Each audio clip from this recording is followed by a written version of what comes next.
Pinanalasa sa Inner Mongolia region ng China.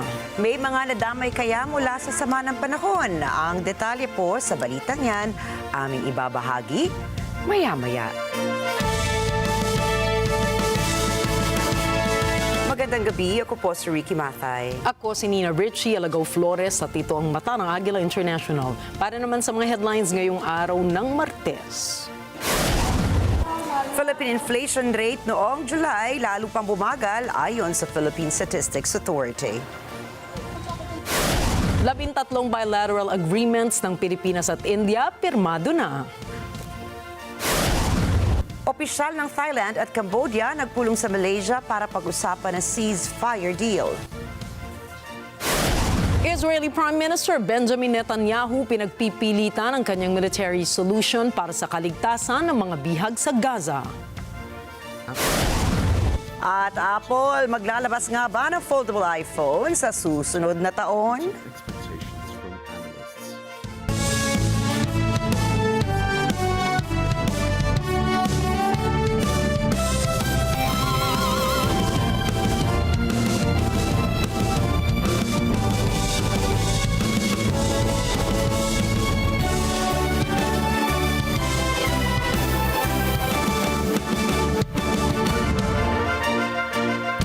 Patuloy pong bumagal ang inflation rate o bilis ng pagtaas ng presyo ng mga bilihin sa Pilipinas.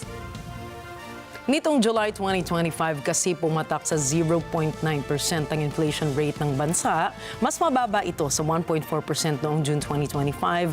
Ayon po yan sa Philippine Statistics Authority o PSA.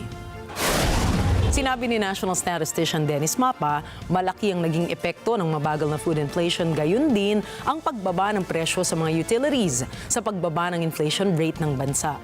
Nakatulong din anya sa pagbagal ng inflation ang pagbaba ng presyo ng bigas sa mga pamilihan. Gayunman, meron pa ring pagtaas ng presyo sa ibang mga bilihin, partikular sa karneng baboy dahil sa problema sa supply sa bunsod o nabunsod ng African swine fever. Tumaas din ang presyo ng manok at isda dahil naging substitute ang mga ito sa karneng baboy. Higit pa rito, nagkaroon din ng pagtaas sa presyo ng gulay dahil naman sa epekto ng habagat at ng magkakasunod na bagyo na tumama noong nakalipas na buwan sa bansa. Mahalagang malaman ang trend ng inflation rate sa isang bansa dahil itong nagsisilbing batayan ng pamahalaan sa paggawa ng mga desisyon sa pagpapatupad ng mga pang-ekonomiyang polisiya nito. Pirmado na ni Pangulong Ferdinand Marcos Jr. at Indian Prime Minister Narendra Modi ang 13 bilateral agreement sa pagitan ng Pilipinas at ng India. Kabilang sa mga areas of cooperation sa ilalim ng deklarasyon ng Philippine-India Strategic Partnership ang kalakalan, pagpapatupad ng batas, seguridad at depensa, teknolohiya, maritime cooperation, agham, turismo, kultura, sining, space cooperation at iba pa.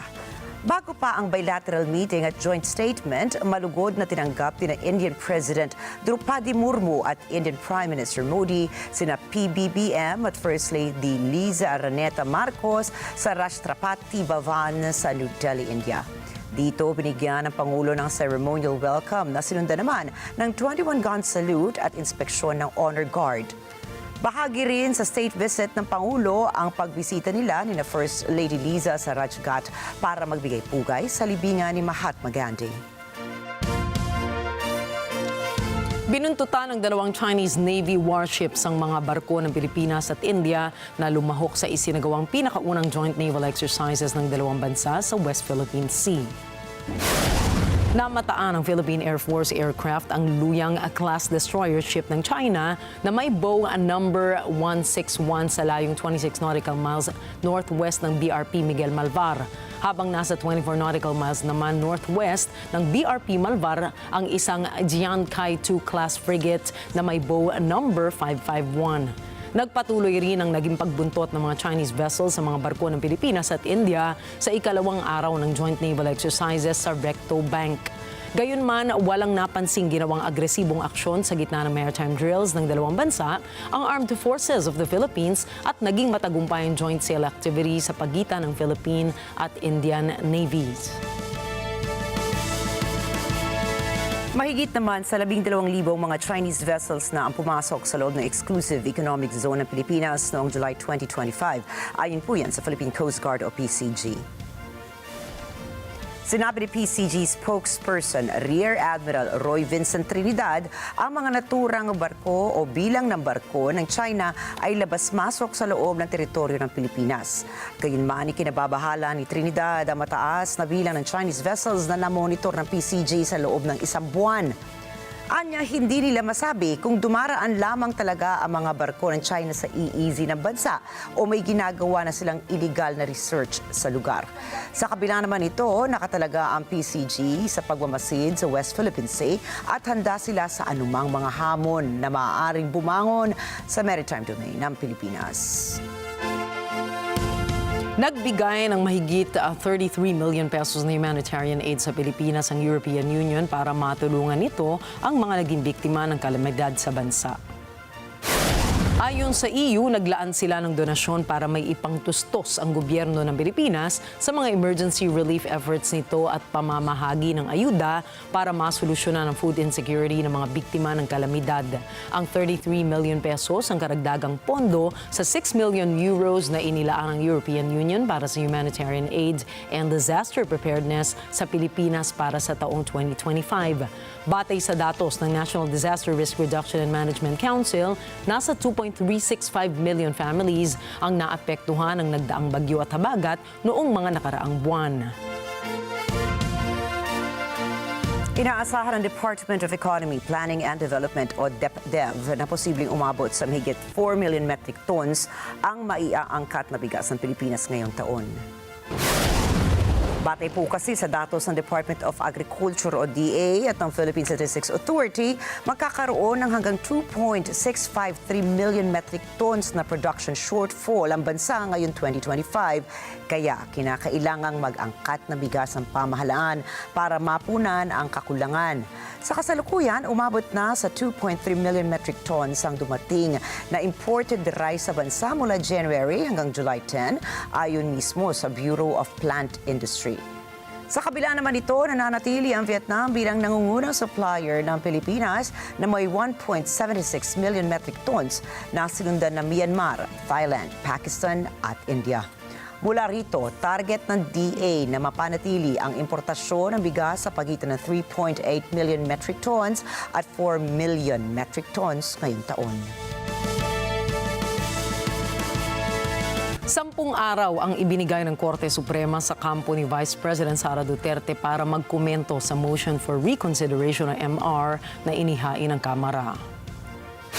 Kaugnay ito ng desisyon ng kataas-taasang hukuman na nagdeklarang labag sa saligang batas ang Articles of Impeachment na ipinasa ng House of Representatives sa Senado. Sa botong 13-02, isinantabi ng Korte Suprema ang ika-4 na impeachment complaint laban sa bise dahil sa paglabag sa 1-year ban at sa due process. Immediately executory ang nasabing desisyon. Pero iginiit naman ng Kamara na wala silang nilabag sa pagproseso ng reklamong impeachment laban kay VP Sara. At asahan na ang kalat-kalat na pag-ulan sa Bicol region, Quezon, Northern Samar at Eastern Samar. Sa inilabas na weather bulletin ng Pag-asa ngayong 5 p.m., sinabi nitong makakaapekto sa ilang bahagi ng bansa ang trough ng low pressure area o LPA. Huli pong namataan ng LPA sa layong 570 kilometers silangan ng Virac, Catanduanes. Niliwanag din ng Pag-asa na maliit ang tsansang maging bagyo ang LPA sa loob ng 24 oras. Hindi rin nila ito lalapit sa kanlupaan ng bansa.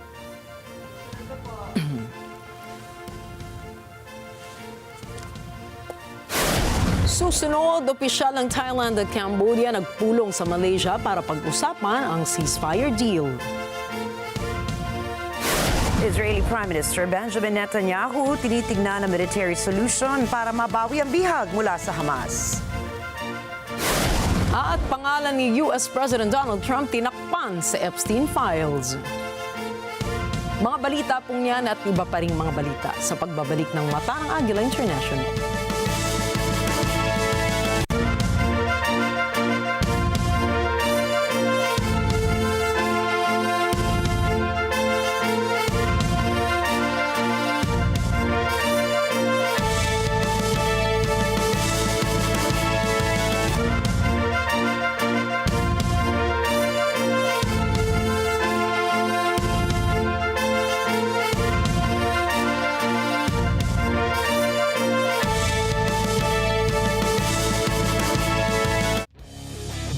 The Net 25 Family Fun Run 2025 is brought to you by our Platinum sponsors.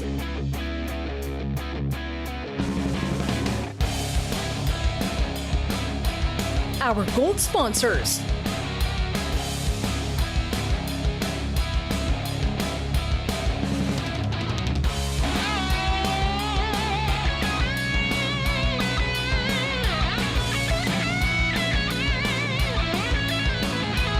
Our Silver sponsors.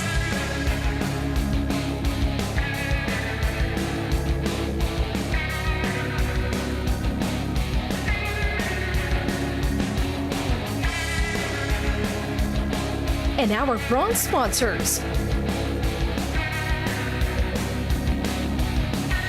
With our participating merchants.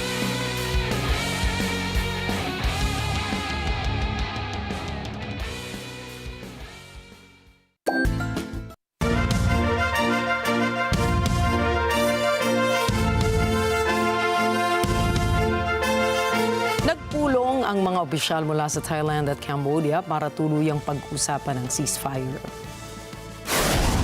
Kita juga mencadangkan dua perkara tambahan lagi. Pertama, yang dipersetujui di Kuala Lumpur dahulu adalah Interim Defence Attaché Monitoring Force. Kemudian tu barulah kita tubuhkan ASEAN Monitoring Force. So yang ini telah saya menyuarakan pandangan saya pada kedua-dua CDF dan pihak berkuasa, mereka telah mempersetujui. Dan pihak kita telah propose mencadangkan TOR atau Term of References yang telah diserahkan kepada dua negara, pada Thailand dan juga Cambodia. Sekarang dalam peringkat perbincangan akhir untuk dipersetujui sebelum mereka membincangkan mesyuarat asas. Seterusnya kemudian kita juga membincangkan propose AMT, ASEAN Monitoring Team, yang kita juga propose dia punya site dan juga secara terperinci apa benda yang kita nak buat, dan juga kita perhalusi bantuan-bantuan yang kita perlukan daripada pihak-pihak kuasa besar yang turut berada untuk membantu. Isinagawa ang pagpupulong sa Malaysia kung saan ito ay paghahanda para sa pagpupulong ng mga defense ministers ng dalawang bansa sa araw ng Huwebes. Ang nakatakdang pagpupulong sa Huwebes ay oobserbahan ng mga kinatawan mula China, Estados Unidos at Malaysia para tuluyan ng matapos ang hidwaan ng dalawang bansa. Kasama rin na isinapinal nila ang detalye ng monitoring team mula sa Association of Southeast Asian Nations o ASEAN. Magugunitang noong nakaraang buwan nang sumiklab ang ilang siglo ng hidwaan ay kinasawi ng 43 katao kung saan pinalikas ang mahigit 300,000 tao. Pada hari ini, besok dan lusa untuk mencapai kata sepakat mengikut agenda yang telah digariskan untuk memahami apa dah TOR, AMT dan sebagainya sebelum GBC. Dan pada masa GBC barulah kita akan dijemput untuk menjadi pemerhati, iaitu Malaysia, United States dan juga China. Lepas daripada GBC tersebut akan ada sesi lain yang melibatkan menteri luar ketiga-tiga negara, Malaysia, Thailand dan Cambodia serta menteri pertahanan ketiga-tiga negara untuk berbincang secara informal. Yang ini adalah susulan daripada GBC. So GBC ini juga dipanggil Extraordinary GBC kerana dia hanya akan membincangkan banyak perkara yang kritikal untuk memastikan peace ataupun keamanan terus tercapai. At sa patuloy na digmaan sa pagitan ng Russia at ng Ukraine, papalapit na ang itinakdang deadlines mula sa Estados Unidos ukol sa pagsumite ng isang peace deal. Itinilaga ni United States President Donald Trump ang kanyang special envoy na si Steve Witkoff upang magtungo sa Moscow. Nagsilbi ang pagbisita bilang isang huling hakbang bago sumapit ang ultimatum na itinakda sa Biyernes. Sa kabila ng mga pahayag na ito, sinabi ni Russian President Vladimir Putin na wala namang konkretong senyales na magbabago pa ang kanilang posisyon. Para sa kanila, mahalaga, matibay at kapaki-pakinabang ang naturang pag-uusap ng US at Russia. Что касается каких-то разочарований со стороны кого бы то ни было, то все разочарования, они возникают от избыточных ожиданий. Это известное общее правило. Но для того, чтобы подойти к решению вопроса мирным путем, нужно вести обстоятельные разговоры. И не на публике, а это делать нужно спокойно, в тиши переговорного процесса. И именно для этого мы предложили создать 3 группы, о которых вы упомянули. Ну и, конечно, гуманитарные вопросы, вопросы безопасности, в широком смысле вопросы безопасности России, ну и той же Украины. Кстати говоря, вот со стороны украинской делегации прозвучала мысль о том, что, наверное, есть смысл говорить о безопасности и России, и Украины в контексте общеевропейской безопасности. Это один из руководителей украинской делегации высказал такое соображение. И в целом мы считаем, что это правильно, мы это разделяем. Sa kabilang banda, sinabi ng Kremlin na walang pagbabago sa posisyon nito kaugnay sa anunsyo ni Pangulong Donald Trump. Ayon kay Kremlin spokesperson Dmitry Peskov, bahagi lamang ito ng tuloy-tuloy na operasyon dahil ang mga submarines ay nasa combat duty na noon pa man. Dagdag pa niya, hindi intensyon ng Kremlin na makipagtalo sa publiko ni Trump. В России больше нет никаких ограничений на этот счет. Россия больше не считает себя чем-то ограниченным. Соответственно, Россия считает себя вправе в случае необходимости принимать соответствующие меры, делать соответствующие шаги. Здесь вряд ли стоит ожидать анонсов, все-таки речь идет о сфере обороны, поэтому это достаточно чувствительная и непубличная область. Idiniin ng Kremlin na hindi sila titigil na magpadala ng kanilang armas laban sa puwersa ng Ukraine ukol sa patuloy nilang pagdepensa sa nasasakupan. Anila, hindi sila mapipigilan sa kahit anong moratorium na ipadala para lamang tumigil na protektahan ang kanilang bansa laban sa puwersa ng Ukraine. Nasa kote ng Italian police ang 13 katao na hinihinalang mga miyembro ng isang Chinese mafia na sangkot sa drug dealing, sex trafficking at aggravated robbery. Inalughog ng Anti-Organized Crime Division sa isang nationwide raid ang 25 mga probinsya kasama ang Milan, Rome, Florence, Prato at Catania.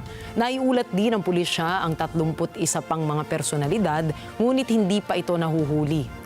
Nakumpiska rin nila ang nasa 550 grams ng crystal methamphetamine o mas kilala bilang shabu.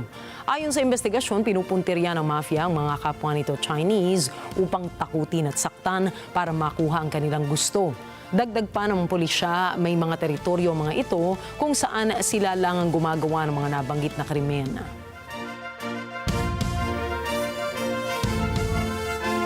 Niratipikahan na ng United Kingdom ang one-in, one-out migrant deal nito na naglalayong ibalik sa bansang France ang ilang illegal na migrante na tatawid ng English Channel. Kapalit nito, pumayag naman ang gobyerno ng Britanya na tumanggap ng mga lehitimong asylum seekers galing France. Sinabi ni British Prime Minister Keir Starmer na posibleng simulan na sa mga susunod na araw ang kanilang kasunduan. Batay sa datos, sige 25,000 migrants ang naglalayag papuntang Britanya sakay ng mga maliliit na bangka. Target ni Starmer na pababain ang bilang na ito sa pamamagitan ng 50 deportations kada linggo o 2,600 returns bawat taon. Determinadong isulong ng France at Saudi Arabia ang two-state solution upang wakasan na ang giyera ng Israel sa Palestine. Sa isang United Nations Assembly sa pangunguna ng Saudi at France, ipinahayag ng dalawang representante ang kanilang buong suporta sa Palestine, gayon din ang panawagan sa ibang malapit na kaalyado na tumulong sa pagtatapos ng kaguluhan. Ito ay sa kabila ng pagtaliwas ng Estados Unidos na isa sa may mahalagang gampanin sa pagpapatupad ng kapayapaan sa rehiyon, ayon kay Saudi Foreign Minister Faisal bin Farhan Al Saud. The US is an essential actor, and is certainly an essential actor in what concerns peace in the Middle East. And President Trump has, in fact, had success already in this regard. He was able to facilitate the first and only ceasefire so far in this conflict. And obviously, his personal engagement and his role is immensely important. And Sinabi rin ni French Minister for Foreign and European Affairs Jean-Noël Barrot na solido na ang pagsuporta ng France sa pagsulong ng two-state solution. Elle donne raison à ceux qui, en Palestine comme en Israël, sont des acteurs de paix, ont toujours rejeté le terrorisme et ont toujours rejeté la violence. Elle donne tort au Hamas, qui a toujours combattu la solution à deux États et ne reconnaît pas le droit d'Israël à exister. En retour de cette décision capitale de la France, des engagements historiques seront pris, seront cristallisés aujourd'hui et demain à New York. Nauna na ring sinabi ni France President Emmanuel Macron na kikilalanin na nila bilang isang estado ang Palestine. Handa namang tumugon ng Hamas sa panawagan ni Israeli Prime Minister Benjamin Netanyahu sa Red Cross na papasukin ang mga gamot at pagkain para sa mga bihag sa Gaza. אין לי מושג אם יהיה אוכל. אין לי שמץ של מושג מה יקרה עם זה. אני כבר לא אוכל לא יודע כמה ימים ברצף. מה שאני עושה עכשיו, אני חופר את הקבר. הקבר שמיד מבחינתי לי. כי כל יום שעובר הגוף שלי הולך, נחלש, נראה רזה יותר וחלש יותר. מבחינתי זה נראה שאני בדרך למוות שלי. אני חופר לעצמי את הקבר שבו אני אולי אשכב. ובאמת, כל יום שהולך ועובר, הזמן נגמר. הזמן הולך ואוזל. ורק אתם תוכלו לעצור את זה, כדי שנוכל לשכב במיטה שלי.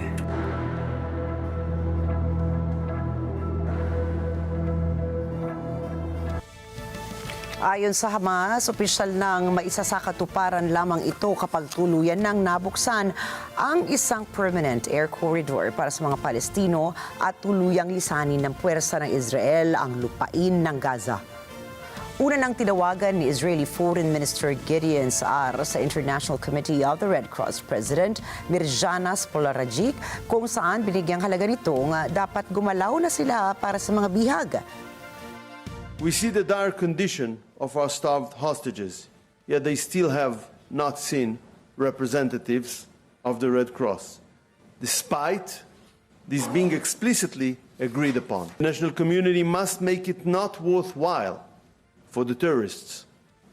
The world must put an end to the phenomenon of kidnapping civilians. It must be front and center on the world stage.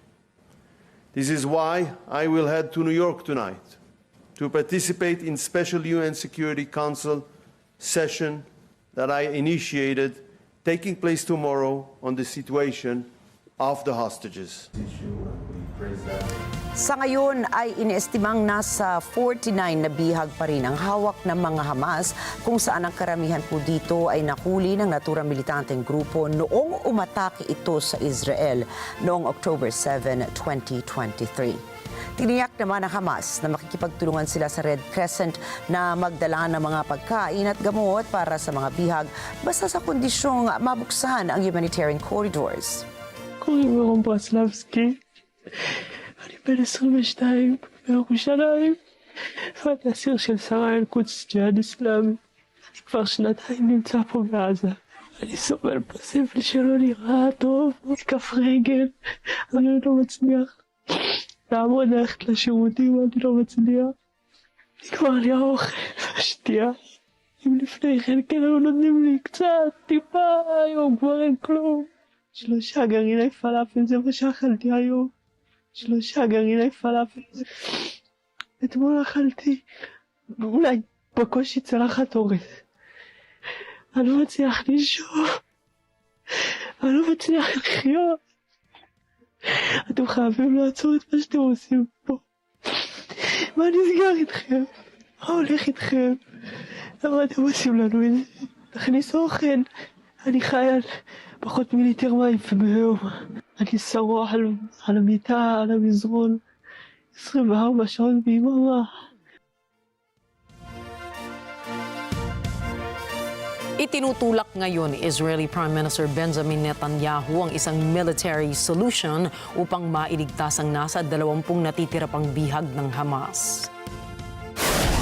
היום במוצאי תשעה באב אנחנו בעיצומה של מלחמה עצימה שבה השגנו הישגים גדולים מאוד, היסטוריים, כי לא היינו מפוצלים, כי עמדנו יחד ולחמנו יחד.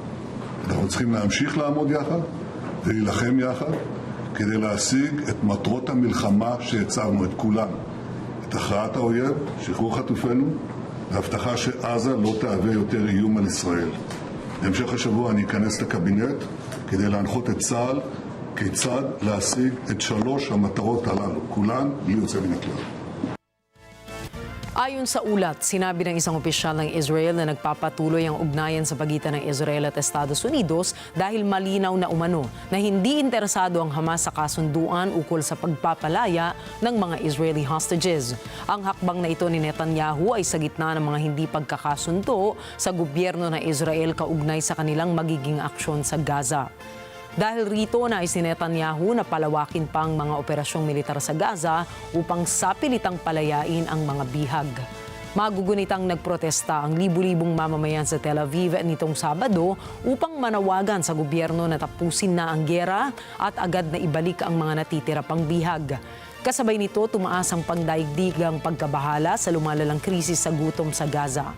Ayon sa Hamas-run Gaza Health Ministry, higit sa 175 katao. Kabilang dito ang 73 mga bata ang namatay na sa malnutrisyon. Bagaman iginiit ng Israel na sapat ang kanilang ipinasok na humanitarian aid, sinabi ng mga international organizations na hindi ito sapat at ilang lugar sa Gaza ang nanganganib na tamaan ng kagutuman. אזרחי ישראל היקרים, כמוכם גם אני הזדעזעתי אתמול. ראיתי את סרטוני הזוועה של הבנים היקרים שלנו, רום ואביתר. צלצלתי למשפחות, חיבקתי אותם בשמי ובשם רעייתי, גם בשמכם. תראה אותם נמקים בצינוק, אבל המפלצות של החמאס שעוטפות אותם, להם יש זרועות אבות בשר, יש להם כל מה שהם צריכים כדי לאכול. הם מריבים אותם כמו שהנאצים הריבו את היהודים. וכשאני רואה את זה, אני מבין בדיוק מה החמאס רוצה. לא רוצה עסקה. הוא רוצה לשבור אותנו. באמצעות סרטוני הזוועה האלה, באמצעות תעמולת הזוועה השקרית שהוא מפיץ בעולם. אבל אנחנו לא נשבר. אני מתמלא בנחישות עוד יותר חזקה. לשחרר את בנינו החטופים, לחסל את החמאס, להבטיח שעזה לא תהווה יותר איום על מדינת ישראל. Nagbabala naman ang mga ahensya ng United Nations na nasa bingit na ng malawakang kagutuman o famine ang Palestinian territory na Gaza. Ito ay sa gitna ng mailap na kasunduan sa pagitan ng Israel at ng militanteng grupong Hamas. Narito report ni Jessica Bautista Valerio. Batay sa ulat ng Integrated Food Security Phase Classification o IPC, nanganganib ng mahulog ang Gaza sa malawakang tagutom o famine. Ayon sa United Nations, tumataas ang bilang ng mga may malnutrisyon. Namamatay ang mga batang edad 5 pababa dulot ng mga sakit kaugnay ng labis na pagkagutom. Ito ay sa gitna ng sinasabing labis na paghihigpit ng Israel sa humanitarian access sa teritoryo. Batay sa estema ng UN, higit sa 1,000 katao na ang napatay ng puwersang Israel habang pumipila ang mga ito para tumanggap ng tulong sa Militarized Distribution Sites ng Gaza Humanitarian Foundation. Ang GHF ay hawak ng isang US Logistics Forum na pinatatakbo ng isang dating CIA officer at armadong US veterans. Tinanggi ng GHF na may mga pagpapaslang na naganap sa mga lokasyon ng pamamahagi. Dagdag nito, sa paligid ng aid convoys nagaganap ang mga nakamamatay na insidente. Samantala, inamin ng Israeli military na nasasaktan ang mga sibilyan dahil sa putukan malapit sa distribution centers. Inaakusahan nito ang Hamas ng pagnanakaw ng tulong na itinatanggi naman ng militanteng grupo. Ayon sa UN, walang ebidensya na ninanakaw ng Hamas ang aid. Inakusahan naman ng Hamas ang Israel ng paggamit ng gutom bilang sandata sa labanan.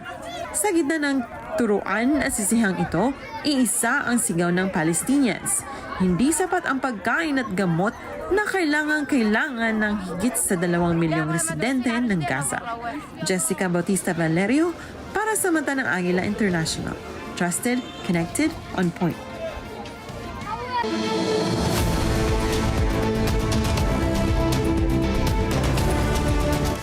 Inihayag na po ni Prime Minister Benjamin Netanyahu ang kanyang plano na muling sakupin na ang buong Gaza sa isang pulong kasama ang kanyang security cabinet. Ayon sa isang senior official, kasado na ang usapang pananakop at pagtugis sa militanteng grupong Hamas. Inalmahan din ito ng karamihan dahil pumapangalawa lamang daw sa prioridad ang pagsagip sa mga bihag sa Gaza. Ayon sa Israeli Defense Forces o IDF, aabot na sa 50 ang mga hostages na nasa Gaza pa at nasa 20 ang pinaniniwala ang buhay pa. Matatandaang naglabas ang Hamas ng video kung saan makikita ang kalunos-lunos na lagay ng kanilang mga hostages. Nangangamba ang kanilang mga pamilya na lalong malalagay sa peligro ang kanilang mga mahal sa buhay kung itutuloy ang plano. Nanawagan naman sa isang liham ang mahigit 100 dating opisyal ng seguridad ng Israel na nakikiusap kay US President Joe Biden o dating US President Joe Biden na pigilan si Netanyahu sa kanyang mga hakbang. Kasalukuyang 75% na ng Gaza ang nasa kontrol ng Israel ayon sa kanilang militar. Maraming analysts ang nagdududa kung tunay na solusyon nga ba ito o isa na namang paraan upang patagalin pa ang digmaan.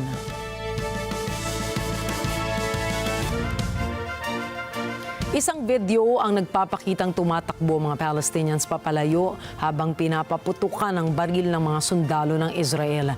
Nangyari ito malapit sa isang Gaza Humanitarian Foundation Aid distribution site sa Central Gaza noong Sabado. Narito po ang report ni Raisa Mangilit. Batay sa footage, makikita ang isang batang tumatakbo papunta sa tumpok ng mga tao na nakaupo sa lupa habang maririnig ang mga putok ng baril. Isa pang clip ang nagpapakita sa isang grupo ng Palestinians na nakatalungko sa lupa habang sumasadsad ang tama ng baril malapit dito. Nakumpirma ang lokasyon ng mga insidente base sa hugis at posisyon ng mga gusali, durog na bato at kalye na tumutugma sa satellite imagery ng lugar. Nakumpirma rin ang petsa gamit ang original metadata. Kumpirmado rin na ang videong nagpakita ng mga taong pinauulanan ng bala ay may layong 650 metro lamang mula sa isang GHF aid site. Ayon sa United Nations, higit sa 1,000 mga tao na ang namatay habang sumusubok kumuha ng pagkain sa Gaza mula nang magsimulang mamahagi ng aid ay GHF noong Mayo. Sinasabing marami sa mga nasawi ay dahil sa pamamaril ng Israeli forces na malapit sa GHF sites. Raisa Mangilit para sa Mata ng Agila International, trusted, connected, on point. Muli namang umani ng mga katanungan at pagbatikos mula sa publiko matapos matuklasang tinatakpan ng Federal Bureau of Investigation o FBI ang pangalan ni United States President Donald Trump sa ilang mga bahagi ng Epstein files. Sinuri ng mahigit 1,000 FBI agents noong Marso ang mahigit 1,000 pahina ng dokumento ukol kay Jeffrey Epstein. Subalit sa bawat pahinang mayroong pangalan si United States President Donald Trump ay tinakpan umano dahil anila hindi makatarungang paglabag sa personal privacy. Hindi rin nila isinama sa mga pinalabas na papeles ang anumang pagkakasangkot ni Trump sa mga krimen ni Jeffrey Epstein. Hindi pa rin umano natatagpuan ng Department of Justice ang pinaghihinalaang client list ni Epstein. Samantala, patuloy ang pagpupumilit ng publiko at ilan sa mga biktima ni Epstein ay humihiling na ilabas ng ahensya ang original na kopya ng dokumento at isang mas malalim na investigasyon ukol sa kaso ni Epstein. Isa naman sa mga nagdedemanda ukol sa pansamantalang pagharang sa US government agents na umaresto ng immigrants sa Los Angeles ng walang basihan ang nagsasabing binabalot na siya ng takot. Ayon kay Pedro Vasquez Perdomo, tinarget siya ng immigration officials sa kanyang pagpasok sa trabaho. Narito po ang detalye ng balita niya mula kay Ashley Sackmore. Ayon kay Pedro Vasquez Perdomo, nag-aabang siya sa isang bus stop, bigla-biglang may sumulpot na unmarked car sa kanyang harapan. Anya, nagtalunan palabas ang mga kalalakihan at hinablot siya at ang kanyang mga katrabaho at tinangay sila na parang mga kriminal. Noong Biyernes, pinagtibay ng isang appeals court ang pasya ng isang judge noong isang buwan na harangan ang Trump administration na i-racial profile ang immigrants. Pahayag ni Attorney Mark Rosenbaum, kung umapila ang Trump administration sa Supreme Court, higit sa pag-aapila ng restraining order ang ginagawa nito. It is asking the justices to bless racial profiling as a lawful enforcement tactic. It is asking the justices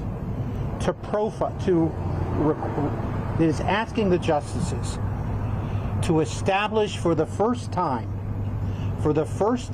in our nation's history, that people can be detained and arrested based solely on their race and appearance. Dagdag ni Vasquez Perdomo, kasuklam-suklam ang kalagayan ng detention center. Anya, kinadena sila ng mga otoridad at pinagsiksikan ang 52 tao sa isang maliit na kwarto. Walang banyo o linisan, tanging dumi at takot. Ayon naman kay immigrant rights activist Angelica Salas, daan-daan pang tulad ni Vasquez Perdomo ang nakakulong at pinagkakaitan ng kani-kanilang karapatan. Over 2,300 people have been snatched from their communities and workplaces, denied due process, and to this day still remain in detention centers all over this country, and in many cases they have already been deported. Sakop ng kaso ang 7 counties sa Southern California. Ashley Sackmar para sa mata ng Agila International. Trusted, connected, on point. Susunod, malaking buhawi na nalasa sa isang Chinese geopark. Apple maglalabas ng fold flip iPhones sa 2026. At Luka Doncic at LA Lakers nagkasundo sa isang Supermax contract. Mga detalye po ng mga balitang yan at iba pa mga balita sa pagbabalik ng Mata ng Agila International.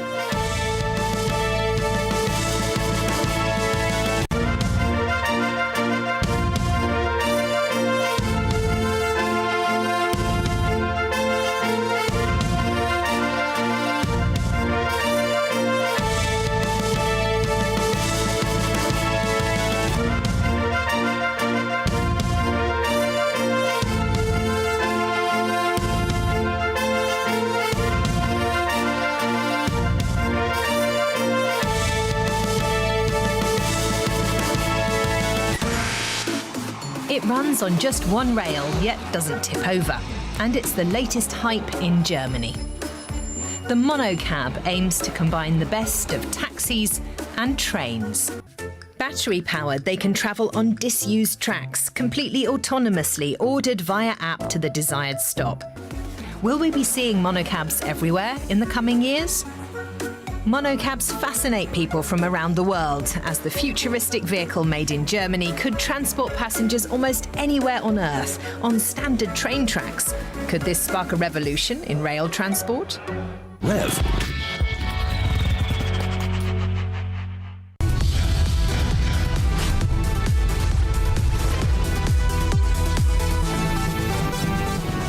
Sa kasulukuyang henerasyon, marami na ang nag-viral.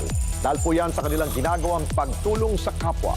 Pero mas marami ang tumutulong kahit walang nakakakita. Kaya naman kung ikaw ay may kilala na grupo o individual na may natatanging pagresponde sa lipunan at maging sa kalikasan, mag-text lamang sa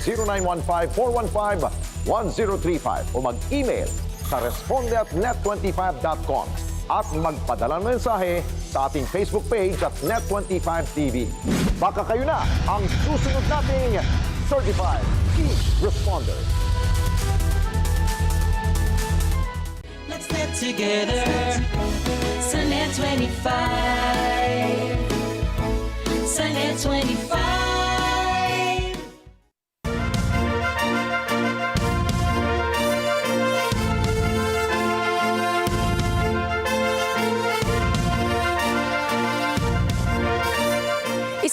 Mayroong paglilinaw si US President Donald Trump po ang sinulatan ng mga former military officials ng Israel at hindi si dating US President Joe Biden. At sa iba pang mga balita, nabuo naman ang isang malaking buhawi sa isang geopark ng Inner Mongolia region ng China. Ayon sa media report, tinangay ng buhawi ang mga debris sa paligid habang unti-unting bumubuo ito ng tila spiral na ulap sa ere. Wala namang napaulat na nasaktan o nasawi sa pananalasa ng buhawi. Inaalam na rin ng mga otoridad ng Inner Mongolia region na ang pinsalang iniwan ng buhawi sa kanilang lugar. Nagdulot naman ng sunog sa isang barge ang isinagawang fireworks display sa Yokohama, Japan. Ayon sa police report, napinsala ang 2 sa 8 barges na ginamit para paliparin ang mga fireworks. Sinagip naman ng Coast Guard ang 5 trabahador na nakasakay sa isang nasunog na barge matapos tumalo ng mga ito sa tubig. Dinala sa paggamutan ang isa sa mga biktima dahil sa minor injuries. Inamin naman ng organizers ng event na nagkaroon ng problema sa launch system ng fireworks kaya hindi naging maayos ang trajectory sa pagpapalipad ng mga ito. Iniimbestigahan na ng mga otoridad ang iba pang sanhi ng insidente. At nahihirapan na ang mga magsasaka sa Central Southern Hungary dahil sa tumitinding tagtuyot. Isinisisi nila sa climate change ang pagkaubos ng kanilang mga tanim at maging ang pagkawala ng kanilang tubig. Marami pong magsasaka tuloy ang nag-iisip kung dapat na nga bang umalis sa kanilang lugar o magpalit na sila ng hanap buhay. Narito po ang detalye ng balitang yan mula kay Pearl Rogasyon. Ang malawak na lupaing ito sa pagitan ng mga ilog Tiso at Danube, ang Homokatsyag, ay naghahatid ng mais, mga butil at binhi ng sunflower. Subalit nagbabala ang mga siyentista na dahil sa hindi mapigil na pagtaas ng temperatura at kakulangan ng pag-ulan, nanganganib ang kakayahang agrikultural nito.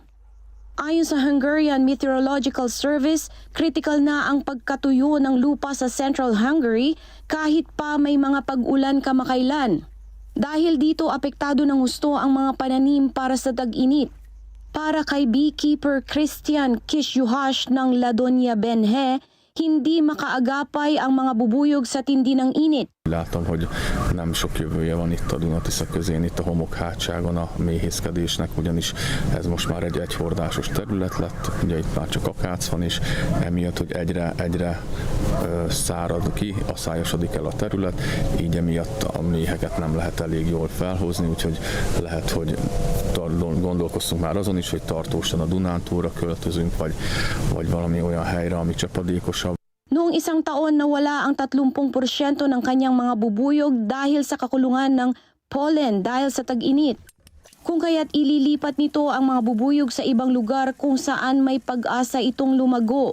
Ahelyett, hogy hazahoznánk a méheket, tovább visszük Tiszának egy árterületére, ami ezt jelenti, hogy 80-85 kilométert visszük el a Tiszához a méheket, egy Tisza egy árterületére. Noong Mayo naglunsad ang pamahalaan ng Hungary ng isang proyekto upang linisin ang mga kanal at magtuon ng pansin sa pagtitipid ng tubig upang labanan ang tagtuyot.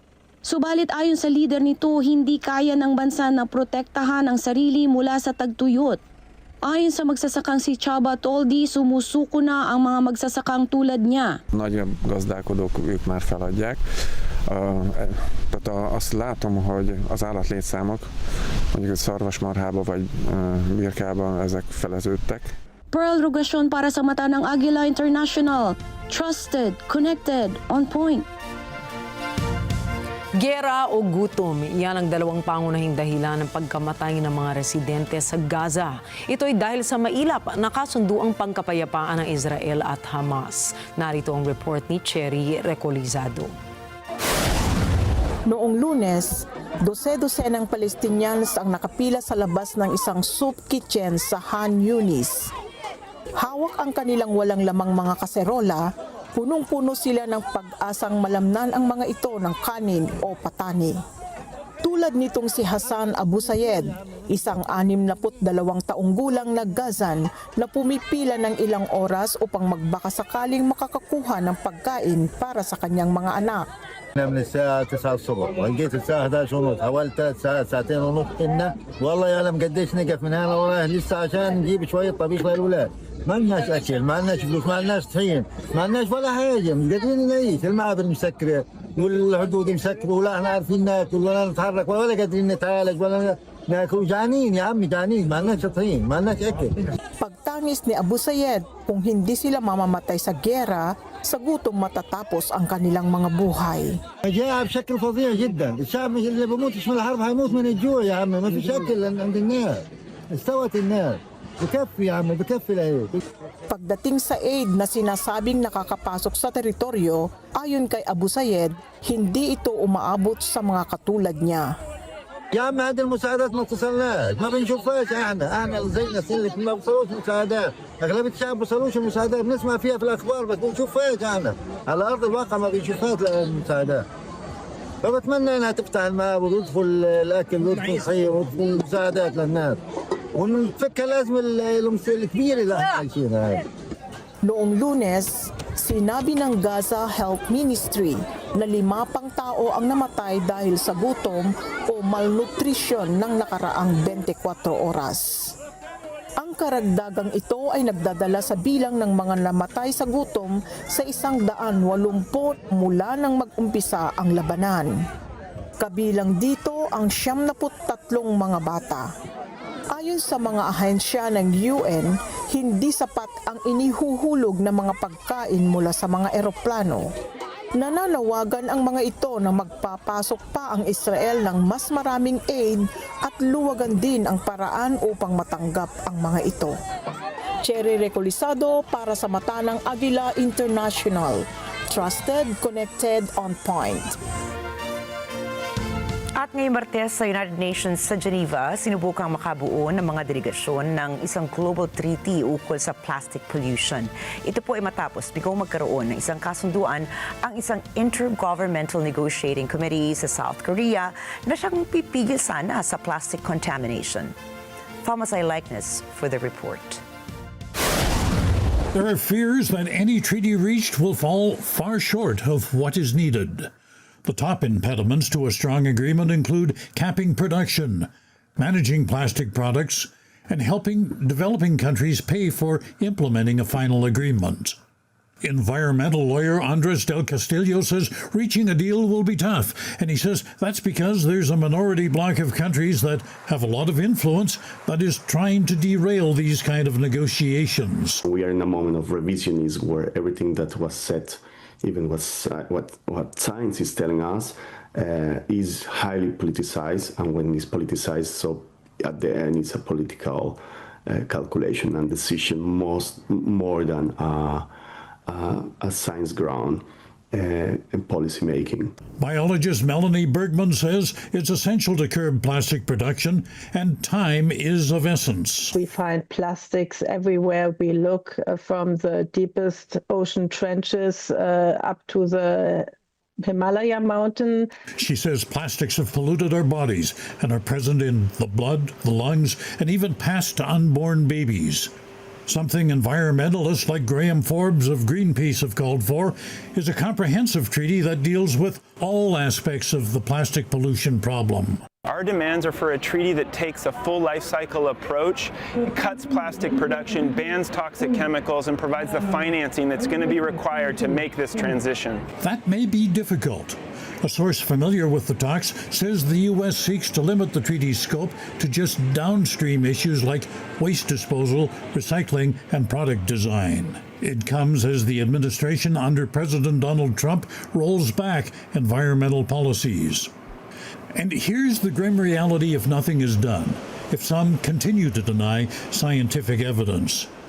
According to the Organization for Economic Cooperation and Development, without intervention, plastic production is set to triple by 2060.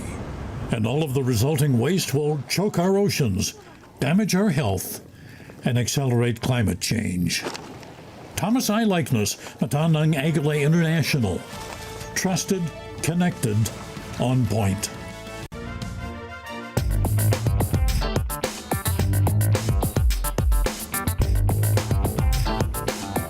Sa gitna ng mahigpit na kompetisyon sa electric vehicle o EV market sa Asia, pumasok na ang Vietnamese automaker na VinFast bilang importer at manufacturer sa Indian EV market. Kumpiyansa si VinFast India CEO Pham San Chow na ang bago nilang assembly plant sa Tamil Nadu ay makatutulong sa pagpapalawak ng kanilang kumpanya sa Asia. That India is the emerging automobile market. And we see here a lot of potential for VinFast growth here. And that's why we decided to open, this is the first outside Vietnam manufacturing plant, right? So we hope that we can turn this plant into an export hub for the region. Not only for India domestic consumption, but also for the neighboring countries.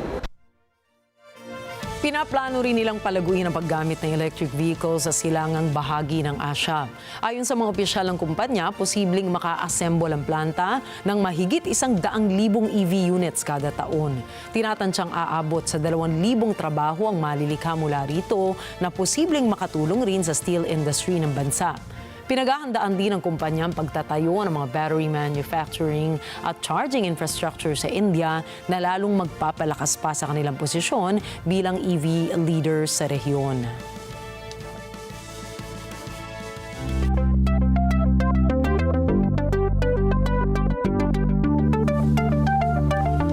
Inaasahan na sa susunod na taon ay gagawin na rin ng Apple ang foldable smartphone bilang kasunod sa iPhone lineup nito. Narito ang report ni JD Mahinay. Sumasabay na nga ang iPhone maker na Apple sa innovative design ng ibang mga tech firms na naglabas na ng kanilang foldable phones. Ayon sa MacRumors report, napagdesisyon na ng Apple na hindi na ituloy ang production ng foldable iPad nito sa 2027. At dahil dito, inaasahan ng mga analysts na posibleng ilabas na sa susunod na taon ang pinakaunang foldable iPhone, kung saan posible rin nakasama ito sa line-up ng iPhone 18. Pero bakit nga ba ngayon lang ginawa ito ng Apple? Batay naman sa industry reports, naging stratehiya ng Apple na suriin muna ang mga problema na kinakaharap ng mga competitors nito, tulad ng Samsung, at paano ang naging pagresolba nila dito para malaman ang market demand ng foldable phones bago ito ibenta sa merkado. Bagaman karibal ng Apple ang Samsung, may mga ulat na nakikipagtulungan umano ang Apple sa Samsung para makapag-develop ng crease-free OLED panel na gagamitin sa foldable phones. Higit pa rito, may mga leaks din na nagsasabing posibleng may 7.8-inch main internal display at 5.5-inch external cover display ang foldable iPhone ng Apple. Sa ngayon, wala pang inilalabas na pahayag o kumpirmasyon ng Apple ukol sa mga nagsilabasang leaks para sa kanilang bagong lineup ng iPhone. JD Mahinay para sa mata ng Agila International. Trusted, connected, on point.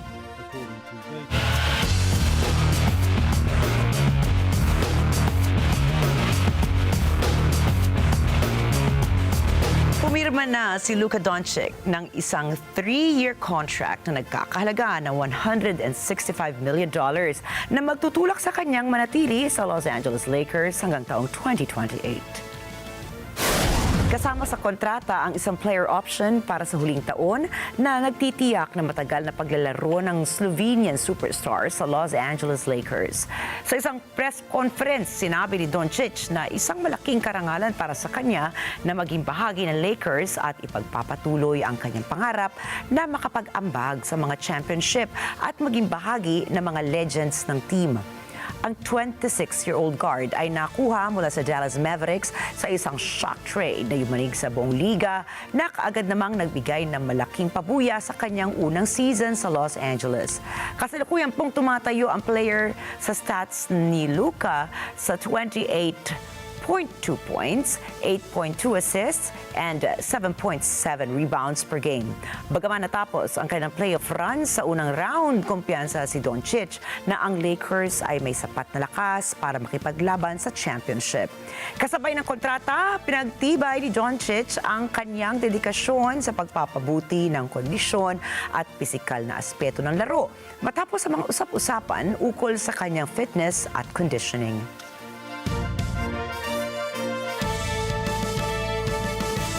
Nangunguna pa rin ang defending champion na Oklahoma City Thunder sa pinakahuling power ranking na inilabas ng liga.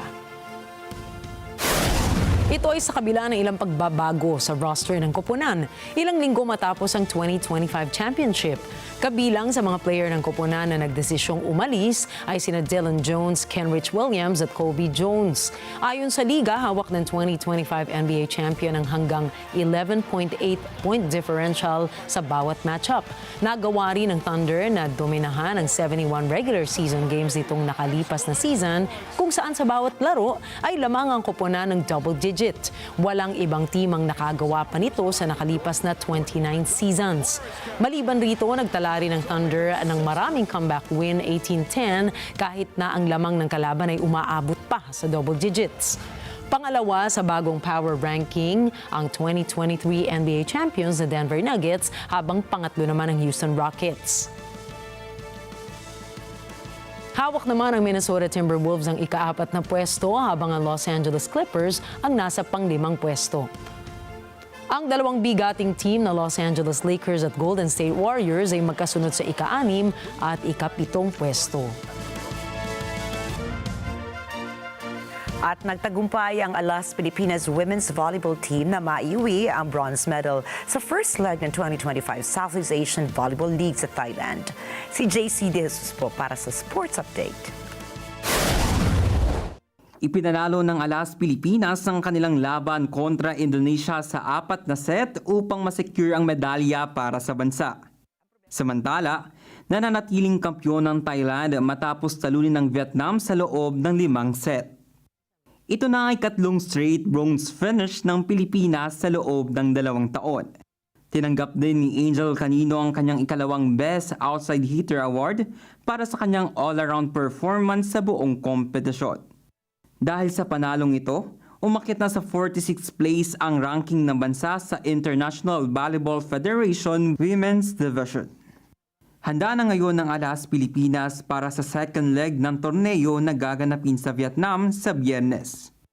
JC De Jesus para sa mata ng Agila International. Trusted, connected, on point.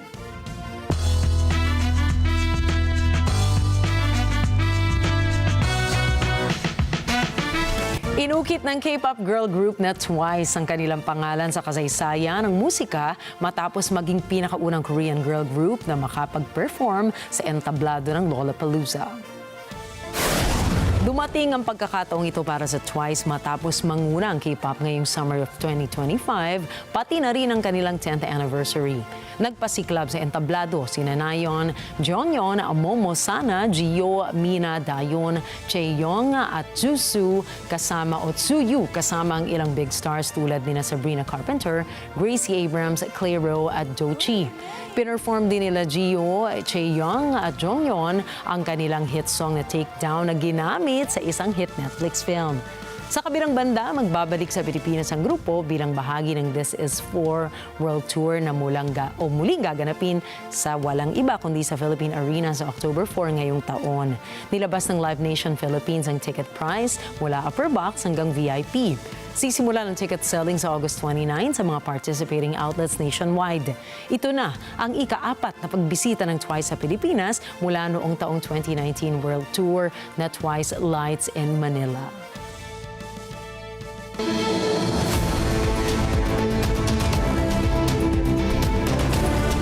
At nabaon sa putik ang isang village sa Darali, Uttarakhand, India, kung saan hindi bababa sa 4 ang nasawi at mahigit sa 50 ang nawawala. Rumiresponde na ang Indian Army at Disaster Response Forces para sagipin ang mga residenteng natrap sa debris at sa putikan. Sa nakalap na footage ng mga residente, makikita ang tone-toneladang putik sa Darali Village. At dahil po dito, dineklara na isang landslide-prone area ang nasabing village. Taong 2021 nang mamatay ang nasa 200 katao sa India matapos ang isang flash flood. Ayon sa mga eksperto, malaki ang kinalaman ng climate change sa mga tumitinding kalamidad sa India. At narito po kami para maghatid ng balita sa mga dako ng mundo. Magandang gabi, ako po muli si Ricky Mathay. Ako si Nina Richie Alago Flores. Ito po ang mata ng Agila International. Trusted, connected, on point.